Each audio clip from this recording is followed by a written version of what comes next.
Assalamualaikum warahmatullahi wabarakatuh. Waalaikumsalam. Kami di sini ingin mempresentasikan mengenai penggunaan metode rolling bed untuk pengamanan jaringan 150 kV dari sambaran petir langsung, yaitu dari sebuah jurnal.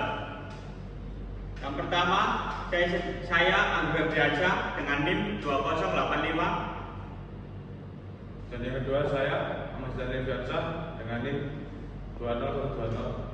Dan saya Sabil Doro dengan NIM 2040. Untuk yang pertama mengenai sistem perlindungan gardu hidup dari sambaran petir merupakan hal yang sangat penting yang berfungsi untuk mentransformasikan tenaga listrik tegangan tinggi yang satu ke tegangan tinggi yang lainnya untuk menjaga agar peralatan pada gardu hidup terhindar dari kerusakan akibat sambaran petir tersebut.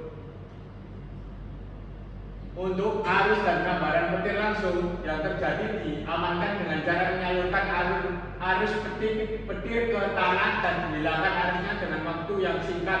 Dengan syarat penyaluran arus petir ini harus ditunjang dengan sebuah sistem isolasi dan penanaman yang baik. Dan untuk sistem proteksi petir atau SPP ini bertujuan untuk melindungi bangunan dari sambaran petir langsung maupun sambaran petir tidak langsung. Sistem proteksi ini terhadap sambaran petir secara umum terbagi atas dua bagian, yaitu sistem proteksi internal dan sistem proteksi eksternal.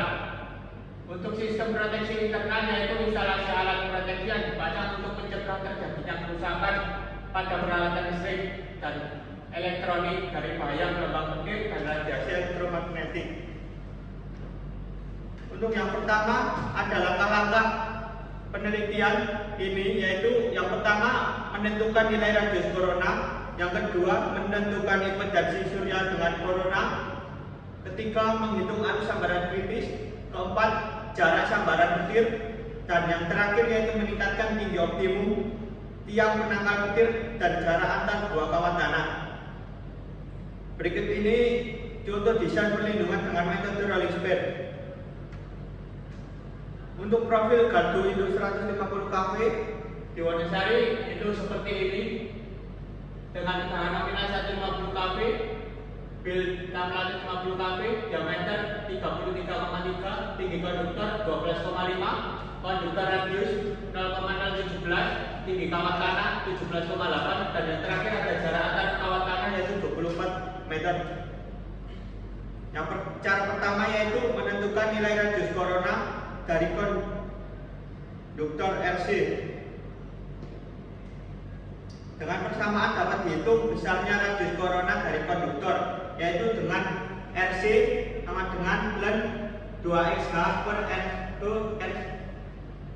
NE min V0 per E0, di mana RC yaitu radius corona, H tinggi rata-rata, FC sama dengan build. Untuk pos insulator, EO batas gradien corona, yaitu perhitungannya yaitu RC 1,2 kali 10 min 4 kali VC, dan didapatkan hasil yaitu RC sama dengan 0,078 meter. Dan untuk yang kedua akan dilanjutkan oleh teman saya. Yang kedua menentukan impedansi surya atau OZS dengan tinggi konduktor H yang nilainya 12,5 meter, radius dari konduktor R 0,017 meter, dan nilai LC yang didapatkan dari perhitungan sebelumnya adalah 0,078 meter, maka besarnya impedansi surya dari konduktor dengan corona dapat dihitung dengan persamaan ZS sama dengan 60 akar dan dalam kurung 2x atau FC dikali dan 2 kali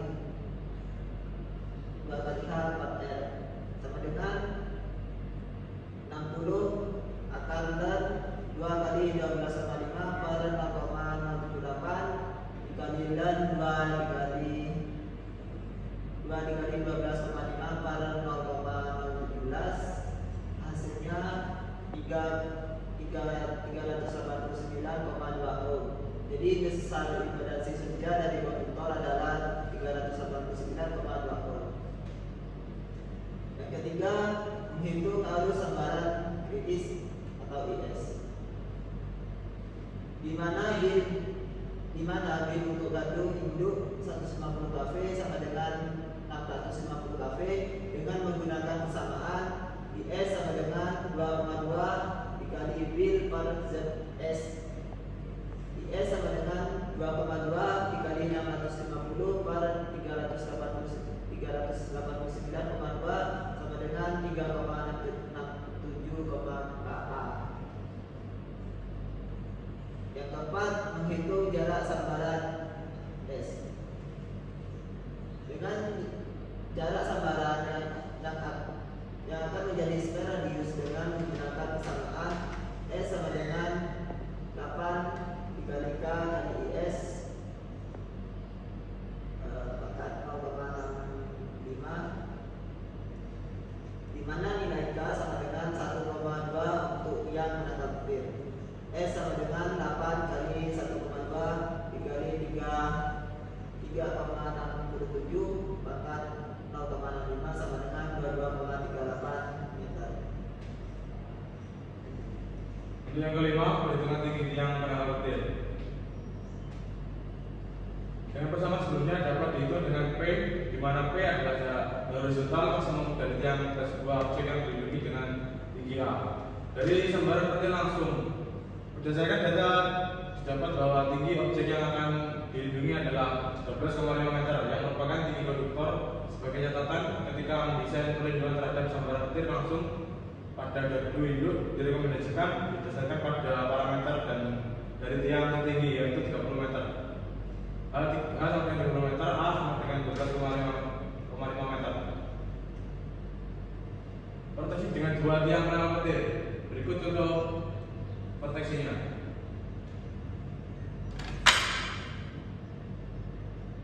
D sama dengan H min A, D sama dengan 30. Yuk. D sama dengan H min A, D sama dengan 30 min 12,5 sama dengan 11,5. E sama dengan S min D, E sama dengan 22,96 min 17,5 sama dengan 4,86 meter. D sama dengan akar S kuadrat min E kuadrat. C sama dengan akar 22,36 kuadrat min 4,8 kuadrat sama dengan 21,8 meter. K sama dengan 2 kali C, A sama dengan 2 kali 21,8 sama dengan 43,6 meter. B sama dengan K per akar 2, B sama dengan 43,6 per akar 2 sama dengan 30,8 meter. Dimana semua satuan dalam meter. D sama dengan perbedaan elevasi antara tiang penangkal petir dan bas. E sama dengan perbedaan elevasi antara tiang penangkal petir dan OS. Jadi sama dengan jarak horizontal antara OS dan tiang penangkal petir. K sama dengan jarak diagonal antara tiang penangkal petir. P sama dengan jarak antara tiang penangkal petir. Jarak pisah maksimum untuk penggunaan tiang penangkal petir dengan bas 12,5 meter dengan jarak sambaran 22,36 meter. Perlindungan gardu induk menggunakan kawat tanah. Untuk perlindungan menggunakan kawat tanah. Yang pertama, menentukan nilai potensi surya, di mana nilai ini dapat diambil dari perhitungan dengan persamaan dengan ZS sama dengan 389,2 ohm. Untuk yang kedua, menghitung arus hambatan kritis atau IS, di mana bil 650 kV. Dengan persamaan yang keempat dapat dihitung arus sambaran kritisnya yang dimana telah dihitung pada saat menentukan arus sambaran kritis dengan perlindungan tiang penangkal petir. Disebutkan IS dengan 3,6 kA. Yang ketiga, jarak sambaran atau S yang akan menjadi spare radius. Menghitung spare radius menggunakan persamaan yang kelima. IS sama dengan 8 kali K kali S pangkat 0,05 di mana nilai K sama dengan 1,0 untuk kawat tanah S. Jarak horizontal maksimum untuk satu kawat tanah. Untuk menghitung jarak horizontal maksimum satu kawat tanah dengan menggunakan persamaan yang ke-11.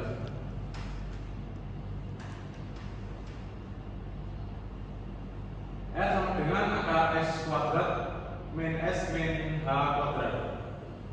Akar 18,63 kuadrat minus 18,63 min 17,8 kuadrat. T sama dengan akar S kuadrat min S min A kuadrat. T akar 18,63 min 18,63 min 12,5 kuadrat. T sama dengan 17,6 meter. C sama dengan R min T. C sama dengan 18,62 min 17,6 sama dengan 10 sama dengan 1,0 meter. Jarak maksimum antara dua kawat tanah dapat dihitung dengan persamaan di bawah ini. D sama dengan H min A. D sama dengan 17,8 min 12,5 dan 5,3 meter. E sama dengan S min D 18,63 min 5,3 13 sama dengan 13,3. L sama dengan akar S kuadrat min E kuadrat. L sama dengan akar 18,63 kuadrat min 13,3 kuadrat sama dengan 13 meter. X sama dengan 2 kali L. X sama dengan 2 kali 13 sama dengan 26 meter. Sekian dari kelompok kami. Apabila ada salah kata, mohon maaf sebesar-besarnya. Terima kasih. Wassalamualaikum warahmatullahi wabarakatuh.